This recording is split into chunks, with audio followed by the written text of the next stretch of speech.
ነገ ኦርቶዶክስ መሆን ይቻላል፣ ነገ ሙስሊም መሆን ይቻላል፣ ነገ ጴንጤ መሆን ይቻላል። ፕሮቴስታንት ጴንጤ እኮ የተሳሳትን ኦርቶዶክስ ማለት ነው። ፕሮቴስታንት መሆን ይቻላል፣ ካቶሊክ መሆን ይቻላል፣ እምነትም ላይኖር ይችላል፣ አይሁድ መሆን ይቻላል። ምን ችግር አለ? ስለዚህ ወንድም እየመጣህ ሻርፕ አድርገሽ ምናምን አድርገሽ ነጠላ ለብሰሽ ኦርቶዶክስ መጥና እኮ ሙስሊሙ ልጅ አርጋ ምትሰድባለች። እኔ ያቸዋለሁ አንዳንድ ጊዜ ሲኖረ ስክሮል ሳደርግ ሲሰዳደቡ ያሉ ነጠላ አርጋ ፊቷን እያሳየች መስቀል አርጋ ሙልጭ አርጋ ሙስሊሙ አይዞሽ ጀግኗ እየተባለ አንበሳ ይወርድላት። ሙስሊም ስላዋረደች ምን ጥቅም አለው? አሁን መሐመድን ሰደብሽውና 1.32 ቢሊዮን እዚህ ይከተለዋል። እኛ ብናዋርደው አላህን ምንም እኮ እኛ እኩል ከጥፍሩ ቆሻሻ አረብ አለ ባይል በጣም ሪስፔክት የሆነ ሪጅን ሪስፔክት አለው።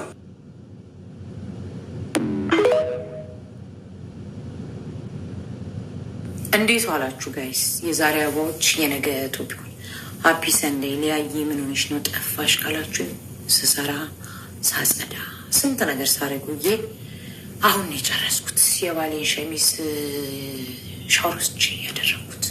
ለማንኛውም ግን ይህን ፎቶ ስታዩ እርግጠኝነት ብዙዎቻችሁ ልትሳደቡ አፋችሁን አሞጥሙጣችሁ ልትመጡ ትችላላችሁ። ግን እውነት ነገር ከመናገር ወደኋላ አለ። ስድባችሁንም ምናችሁንም ምንም ብዙም ይሄን ያህል ምፈራ ሰው አይደለሁ። ግን አንድ ነገር ላሰማችሁና የራሴን አስተሳሰብ ልንገራችሁ። ያደረግነው ምንድነው? ሙሐመድ የሚለውን ስም በራሱ መስማት የሚያሳቅቅ የሚያሳፍር እንዲሆን እናደርገዋለን። እኔ ግን አንድ ነገር ልንገራችሁ። ኦኬ፣ መቼም ይሄ ሰው የተናገረው ነገር ትክክል ነው የምትሉ ከሆነ በእውነት ነው የምላችሁ ከሱ ያልተናነሳችሁ ሰዎች ናችሁ። በጣም ያሳዝናል። ስንቴታ ረሱል መሐመድን በዚህ ሰዓት አንስቶ በጾም ሰዓት እንደው እንደ አጀንዳ አድርጎ ማውራት ምንድን ነው ትርጉሙ? ንገሩኝ እስቲ ንገሩኝ። ራሳችሁ እንደው ራሳችሁ እኔን ሳትናገሩ ለምን ይሄ ሰውዬ ያልጠራውን ያልደረሰበትን ረሱል መሐመድን አንስቶ ትሸማቀቁበታላችሁ? ምናምን እንኳን አይደለም ሙስሊሞች ዓለም ሁሉ የማይሸማቀቅበት ነገር ነው። እኛ እኮ የአስተሳሰብ ችግር ስላለብን ነው እንጂ ኢየሱስን በለው አላህን በለው ክርስቶስን በለው ጋድን በለው ምንም በለው ፈጣሪ አንድ ነው፣ ስሙ ነው ብዙ። ስለዚህ እኔና እናንተ ወይም ደግሞ እሱና አንድ የሙስሊም ልጅ ተከባብረው የሚኖሩት የእሱን ስለጠላው የእሱን ስለናቀ ስለ አይደለም። የራስን ለመውደድ ሌላውን ማንቋሻሽ ወይ መጥላት ተገቢ ነው ብዬ አላምንም። ብሔርተኝነት፣ ዘረኝነት፣ የሃይማኖት ማንቋሸሽ እንደ ጉንፋን ነው። ለእናንተ ለምትጠሉ ሰዎች ኖርማል ሊሆን ይችላል። ምንም ለማያውቀው ግን ጉንፋን ነው። ጉንፋን ደግሞ ሁሉንም አዳርሶ ሁሉንም አጋጅቶ ከዛ ዙሯን ደፋድፎ ነው የሚድነው። ስለዚህ የምታወሩትና የምትናገሩትን ባታውቁ ዝም ብትሉስ ምን አገባው? የራሱን ስንት በመስመራቸውን ያጡ ቲክቶክ ላይ የምናያቸውን ዘልዛላዎች መምከር ይሻላል ወይስ ያልደረሰበትን መድረስ? የራስን ለመውደድ የሌላውን ማንቋሸሽ እናንተ እንድትከተሉት ሰፖርት የሚያደርገው እንዲበዛ ነው ወይስ ምንድን ነው? ንገሩኝ እስቲ። አይቻለሁ አንዳንድ የሙስሊም ልጆችም የማርያምን ፎቶ ምስል ዘቅዝቀው ሲሳደው። እኔ በምስል አላምንም። አክቹዋሊ ግን ምን ይሉታል? ፍርድ እግዚአብሔር ነው። ልክ እናንተ እኮ ከፈጣሪ ጋር በጣም ቤስት ፍሬንድ ነን፣ የእኛ ሞዴራተር ኢየሱስ ነው አላህ ነው እስከ ማለት ድረስ ደረሳችሁ። ማን ተከራካሪ? ፍርድ የፈጣሪ ነው፣ ለሱ ተዉት። ከዛ ውጭ ግን እናንተ ብዙ የሚሰራ ነገር እያላችሁ ብዙ የሚደረግ ነገር እያላችሁ ያልደረሰባችሁን የምድሩን ሳትጨርሱ የሰማዩን ልታናግሩ የምትሄዱ ማን ናችሁ?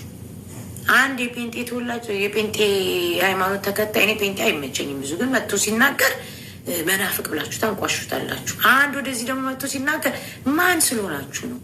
ምን ስለሆናችሁ ነው? የሌላውን በማንቋሸሽ ከፍታ አለ ብላችሁ ካመናችሁ ተሳስታችሁ።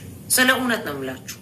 መጀመሪያ እናንተ ማወቅ ያለባችሁ ስንት ሃይማኖት አለ፣ ስንትና ስንት አይነት ብሔረሰብ አለ፣ ስንት ቋንቋ አለ፣ ምን አይነት ነው አበላላቸው፣ ኢትዮጵያ ጥግ ለጥግ እንዴት ነው ህይወቱ፣ የሰው ልጅ መኖር እንዴት ነው ምናምን ብላችሁ ይሄን ያልተመራመረ ሰው ቀጥታ መጥቶ ሰውን አጀንዳ ነው። እመኑም አትመኑ በዚህ ሰዓት ይሄ አልነበረም። ሌላ ብዙ ነገር ነበር አጀንዳን ያስቀየራችሁ። እሱ አንድ ሰው ነው ይዞት የሚጠፋው፣ ግን ብዙዎቹ ነው። ያልገባችሁ ነገር ደግሞ እሱ ጋር ገብታችሁ ልክ ነህ ያላችሁ የሙስሊሙ ልጅ ያቺ የማርያምን ፎቶ ምስል ዘቅዝቃ የተሳደበችው ጋር ደግሞ ገብታችሁ ልክ ነሽ ያልጋቻቸው እናንተ ሁለት ናችሁ። ይዛችኋቸው ገደል የምትገቡት እና የምታባሉት ግን ብዙዎች ናቸው። የሚያሳዝነው ይሄ ነው። ሁላችሁም አዋቂ፣ ሁላችሁም በጣም ሼሞኒው ጋይስ ልታፍሩ ይገባል። እኔ ማንነቴን እወዳለሁ፣ ማንነቴን አከብራለሁ። የሌላውን በማንቋሸሽ ግን አይደለም። የራሴን ስለምወድ የራሴን ስለማከብር ነው የሌላውን ማከብር። ካልሆነ ዝምታን እመርጣለሁ። አፈር ብሉ ብዬ ብል ግን ቅር አይበላችሁ። ያላቸው አንድ ነብዩ መሐመድ ነው። እንዳንተ 44 45 ታቦት የላቸውም or something like that እና እፎይ ቢያንስ 1-5 ዓመት ሊፈረድበት ይገባል። ይሄ ደግሞ ለሌሎቹ ደግሞ ማስተማሪያ ይሆናል። ማለት ብቻ ሀገር እኮ የኦርቶዶክስ ብቻ አይደለችም። ማንም እየተነሳ ሙስሊሞች ላይ አፉን የሚከፍትበት፣ ማንም እየተነሳ ፕሮቴስታንቶች ላይ አፉን የሚከፍትበት መብት የለው እና ምን ይላል ኮሜንቱ? አረ አንተ እባክህ እፎይን የሆነ ነገር እንዳያደርጉት፣ ለምን እንደ በግ ዘቅዝቀው ቆዳውን አይገፉትም? ከፈለጉ እኔ ምን አያገባኝ? አም ሲሪየስ እና በጣም ካዘኑለት ደግሞ እሱንም እኔም እፎይ ነኝ የሚሉትን ሰብስበው እንዲህ ጢማቸውን ይንቀሉት ከፈለገ። ምክንያቱም እሱ ማን ነው ነብዩ መሐመድን ተቺ ያደረገው? በነብዩ መሐመድ ሙስሊሞች ታፍራላችሁ አታፍሩም? ማን ነው እሱ? ሙስሊሞች እንደነ ያያ ዘልደት አይነቱ ሶሪ ጋይስ እና እንደነ ያያ ዘልደቷ አይነቱ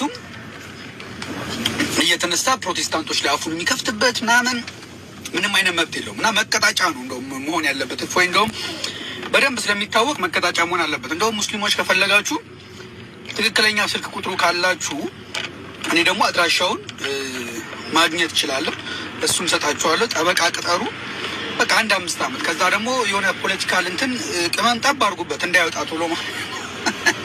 ምን መሰላችሁ? ሃይማኖታዊ ግጭት ለማስነሳት በኦርቶዶክስ እና በሙስሊም ላይ ብላችሁ ጣል አድርጉበት፣ እንደዛ ማለት ነውና ያኔ ሁሉም ሃይማኖት ኢትዮጵያ ውስጥ ተከባብሮ ይኖራል ማለት ነው። ፕሮቴስታንቶችም የራስን ኢየሱስን ስበክ፣ ኦርቶዶክሶችም የራሳችሁን ገድላችሁን አውሩ፣ ሙስሊሞቹም ቁርአናችሁን ብቻ አውሩ። ስለሌላው ሃይማኖት ማንም አያገባውም። እኔ ከፈለኩ ሲሆን ልግባ፣ ከፈለኩ ገነት ግባ፣ ሃይማኖት የግል አይመለከታችሁም። ባይዘወይና እንደዛ አድርጎ ነው ወይስ ቲክቶኩን እያደረግነው ያለ ነው ምንድን ነው? ሙሐመድ የሚለውን ስም በራሱ መስማት محمد رسول الله والذين معه أشداء على الكفار رحماء بينهم ما كان محمد أبا أحد من رجالكم ولكن رسول الله وخاتم النبيين وما محمد إلا رسول قد خلت من قبله الرسل أفإن مات أو قتل انقلبتم على أعقابكم ومن ينقلب على عقبيه فلن يضر الله شيئا وسيجزي الله الشاكرين ከሰው ልጆች ሁሉ ከፈጠረው ፍጡር አላህ ወዶ መርጦ ያለበሳቸው ኑር ከሽርክ እንድንወጣ ከህመም እንድንድን ቁርአን አውርዶበት አርገውልን መድን አላህ የላከልን ነቢ ሙሐመድን በእሳቸው አክትሞ የአንቢያት ተራ በዲን ፀሐይ ልቆ ዓለም እንዲያበራ ከነቢያቶቹ አልቆ አክብሮ ኢማም አድርጓቸው ጀሊሉ የቸረው አላህ ፈቅዶላቸው ጨረቃ ታዛለት በእሳቸው ሙጅዛ ተከፍላ ለሁለት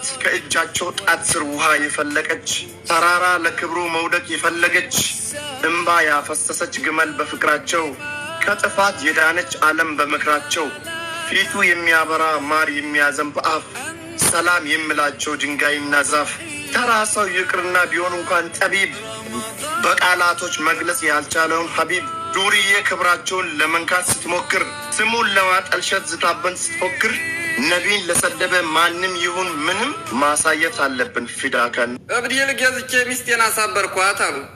ይሄ እፎይ የሚባል ሰውዬ እኔ ጥቁሩን መሰለው እንደ ሰደበው ረሱል አሚነን እኮ ነው። ዓለም ጫፍ እስከ ጫፍ የሚነቃነቅላቸውንና የሚያነቃንቁትን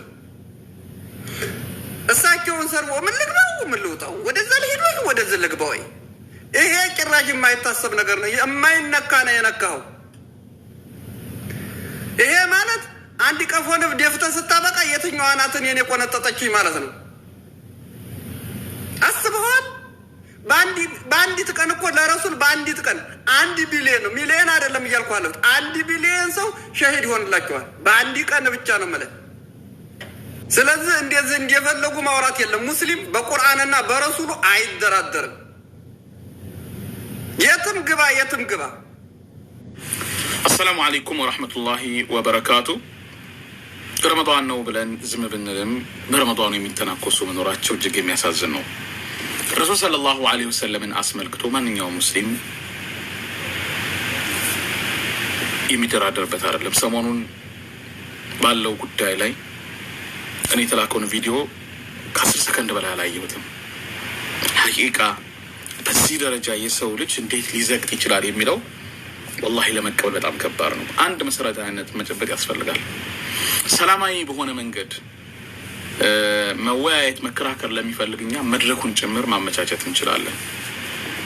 ነገር ግን ማንም ሰው ድንበር ማለፍ ግን ፈጽሞ የሚፈቀድ አይደለም። በህግ ተጠያቂ እንዲሆን ይደረጋል። ስለዚህ የምትደብቁ ሰዎች ትክክል አይደለም። አውሮፕላን ላይ ሰው በሚሳፈርበት ጊዜ የማይፈቀዱ ቃላቶች አሉ። እነዛን ቃላቶች ሰው በአውሮፕላን ላይ እያለ በረራ ላይ ያለ ከተናገራቸው ያሳስረዋል፣ ያስከስሰዋል። ልክ እንደዛ ሁሉ ሙስሊሞችም ደግሞ የማይደራደሩባቸው ቀይ መስመሮች አሉ። እነዛን የሚያደርጉ አካላቶች በተገቢ መንገድ በህግ እንዲጠየቁ እናደርጋለን። ይህ መታወቅ አለበት። ቤተ ክህነት የክርስትና እምነት ተከታይ ወገኖች ቤተ ክህነት እስልምናን ስንሰብክም ስናስተምርም ሰዎች አምነውበት እንዲመጡ እንጂ ሰዎችን አስገድደን እንድናዝ የታዘዝንበት ዲን አይደለም። አድርገንም አናውቅም። የየትኛውም እምነት ክብር እንዲነካ አንፈልግም። ያም የታዘዝነው በቁርአን ላይ ነው። አላህ የሌሎችን እምነት አትሳደቡ እምነታችሁን ታሰድባላችሁና ጌታችሁን ታሰድባላችሁ ስላለ ይህንን እናናደርግም። ሰዎች በአስተምሮት ይጥሩ፣ ይስበኩ፣ አደባባዩን ይቆጣጠሩ፣ ችግር የለብንም። ሐቅ ያለው ሜዳው ላይ ይውጣ።